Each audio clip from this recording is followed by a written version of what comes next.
Magandang araw po sa inyong lahat mga kababayan at welcome back dito po sa ating munting channel Pinas News Review, kung saan re-reviewin po natin ang mga mahalagang balita dito sa Pilipinas. Mga simpleng komento sa mga issue dito sa Pinas. At eto nga mga kababayan, kapapasok lang, Diyos ko po, nako, matinding utos ni PBBM, Laila de Lima, kumpirmado na. BP Sara XPRRD. Nako, yan po mga kababayan ang ating alamin mula po rito kay Banat News Updates. Nasa description po ang full video link ng video ito.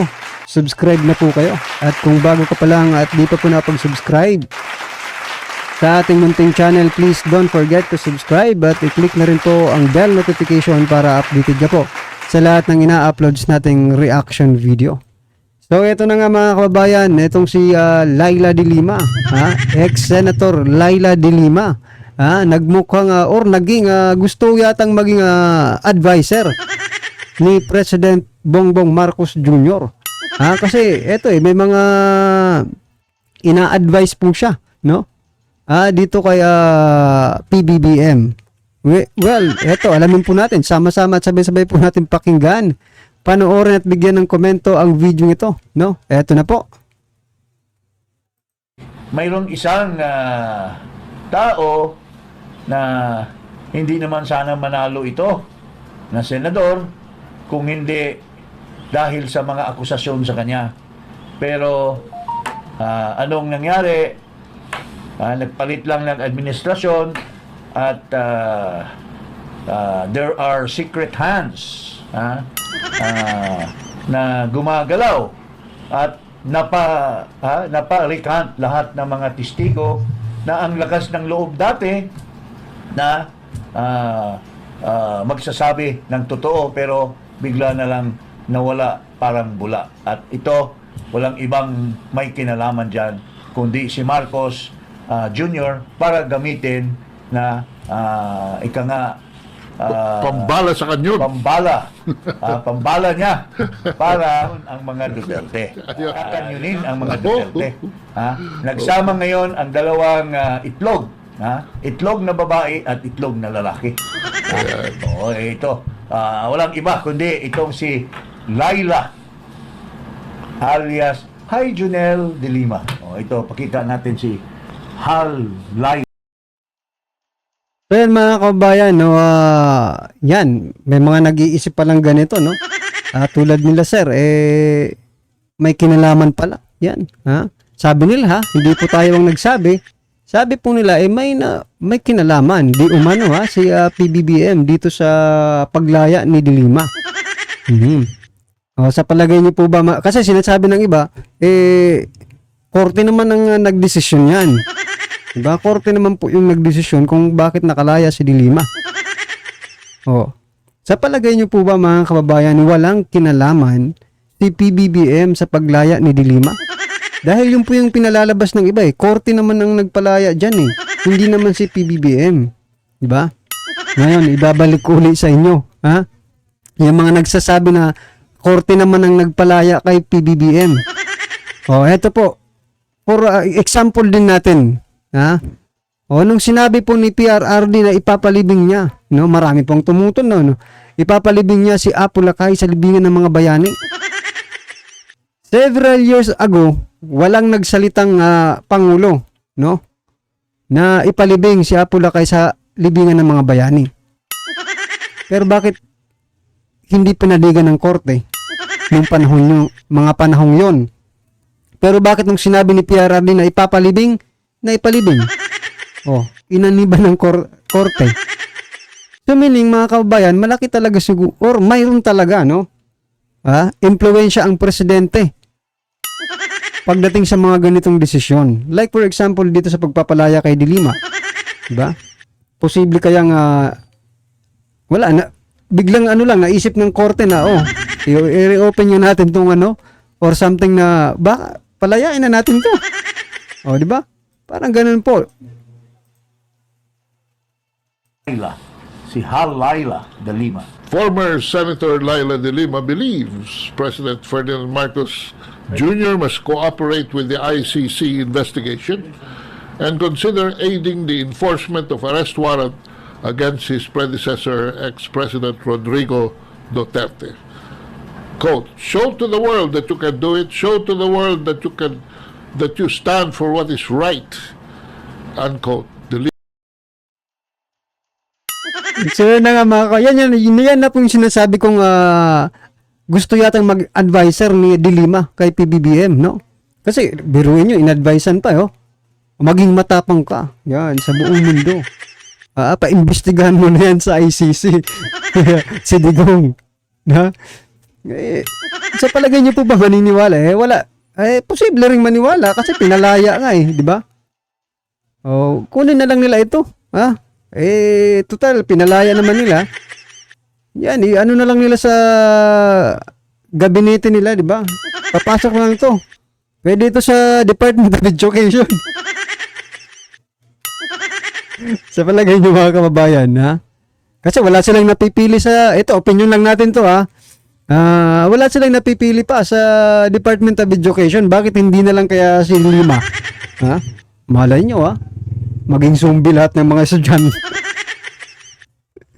Mga estudyante lahat ng estudyante lahat sa Pilipinas maging zombie. Naku po. Delikado pala pag si Dilimang maging DepEd Secretary. Kasi biruin mo sa bagay may nakita ko po sa kwento ko lang saglit mga kababayan. Nakita ko po yung post sa Facebook. Doon sa, 'di ba? May nag-post ng si Tables yata yun di ba? Nag-post po siya about sa concert. Yan, tapos basa ako ng comment. May nag-comment doon video ni Dilima kumakanta sa Bilibid. Sabi nang nag-comment magkaparehas pala sila ni Dilima. Kasi tingnan nyo si Dilima nagko-concert din nung DOJ pa sa secretary pa siya ng Department of Justice. Nagko-concert din ang galing kumanta, mga kababayan, kumakanta sa loob ng Bilibid.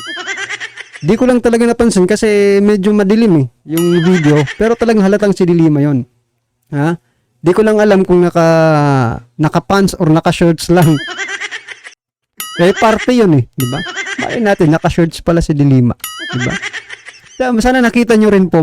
Sa mga nakakita, i-comment nyo nga po kung nakita nyo rin yung video yun. Lima urged Marcos. Alam mo, ito si Dilima. Si alias Janelle and Diane. Mga friends of Janelle and Diane. Hindi na nahiya. Tinulungan na nga ni Marcos Jr. na makalabas sa kulungan. Gusto pang diktahan si Marcos. Gusto pang diktahan. Si Marcos nagsasabi na hindi dapat pwedeng makialam ang ICC. Hindi ka nahiya. Pinalabas ka na nga sa kulungan ni Marcos. Gusto mo pang diktahan kung anong gagawin niya? Itutuloy ang sinabi ni Marcos. Nasaan yung sinasabi ni Marcos na Dilima should, she knows, she should directly deal with ICC. But I have said 1,000 times that ICC should not be given any, assistance in this country. Ito, pakita natin yung kay Marcos na sinasabi. The dismissal of the third and last drug case against Senator Laila De Lima. May we get your thoughts on that, sir?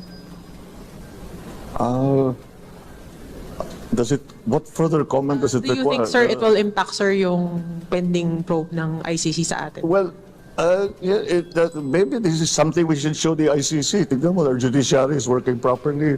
All our investigative services are working properly. Eto no.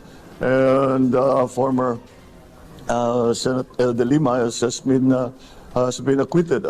I don't. What further comment can there be? Dumaan siya sa paghusga, na-acquit siya. So It won't change a thing, sir. Your stand. It won't change your stand on where the ICC's jurisdiction lies. I don't see what one thing has to do with the other. I don't think it is. She has said that she would like to help the ICC. But that's between her and the ICC. That's we do not.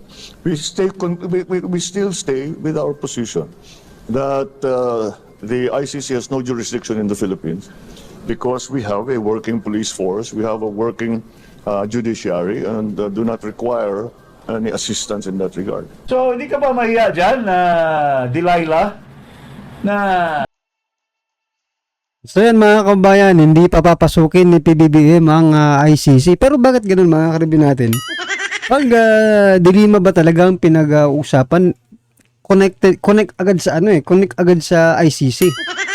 'Di ba? 'Di ba pwedeng Mr. President, anong masasabi mo dito sa pag-acquit kay Dilima samantalang ang kaso ay drugs, 'di ba? 'Di ba ang drug case po ay hindi pwedeng makalaya, makapagpiyansa or something na 'di ba? Bakit ganun Mr. President? Bakit po ganun pinalaya si Dilima? yan sana kung itatanong ng taong bayan, no? Kaso reporter po yung nagtanong eh.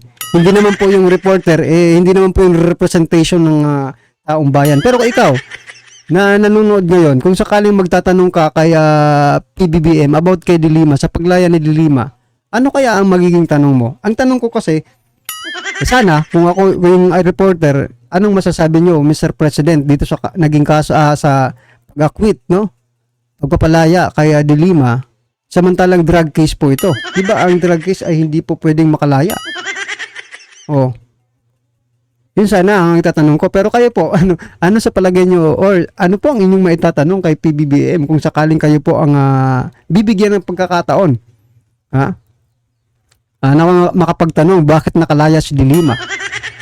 Huwag muna nating i-connect doon sa ICC. Dito muna tayo, di ba? Dito muna, domestic muna. Huwag muna tayong mag-international. Grabe naman. Ha? Di ba? suggest ka, you are just brushed aside by Marcos. Sabi nga, tinulungan na nga kita, magkikialam ka pa sa akin pwesto. Nakakahiya ka, Dilima. Madam Dilima, nakakahiya ka. Napakababa ng law regard niya sa presidente. Oo. Sabi nga ng Lovely Marcos, ang weting itong babaeng ito. I even went out of my way to tell the DOJ na wag nang mag-appeal. Nag-recant sila pero it's still appealable kung gumalaw ang DOJ. Di ka ba nahiya? Yung DOJ did not do anything to touch the case. Pinabayaan ka na lang lumabas. Tapos ngayong labas ka na sa kulungan. So yan mga kabayan, nabulgar na. DOJ pala. O hindi pinabayaan na lang na makalaya si Dilima. O di ba? O yan, masasabi natin talagang may opinion lang talagang may kinalaman si PBBM sa paglaya ni Dilima. Kasi DOJ hinayaan na, sabi, DOJ hinayaan na lang, di ba? Na makalaya si Dilima. Hindi naman siguro gagalaw ang DOJ kung hindi muna sila magpapaalam sa Pangulo. Diba? Kasi sila po ang alter ego ng Pangulo pagdating sa Department of Justice. Diba? O talagang epal lang talaga itong si Dilima. Gusto yata maging parte ng gabinete ni PBBM, no?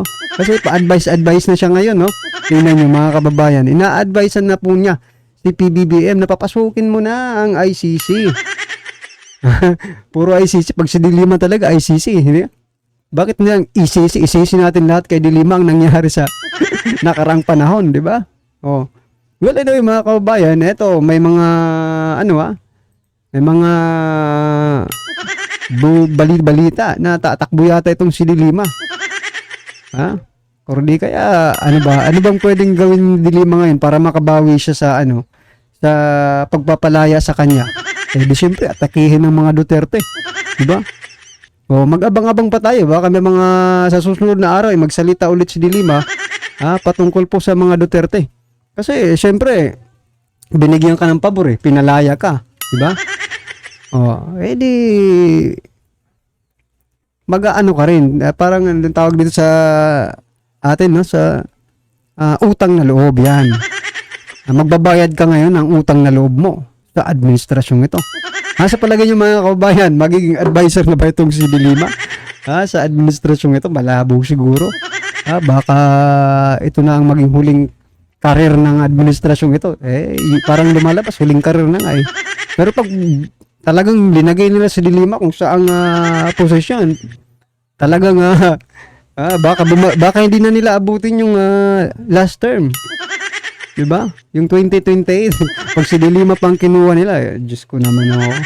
Well, anyway mga kababayan, ano man po ang inyong reaksyon, komento or kritisismo sa video ito, comment lang po sa baba para at least alam po ng ating mga kababayan ang inyong pong opinion patungkol po dito, right? Maraming salamat po.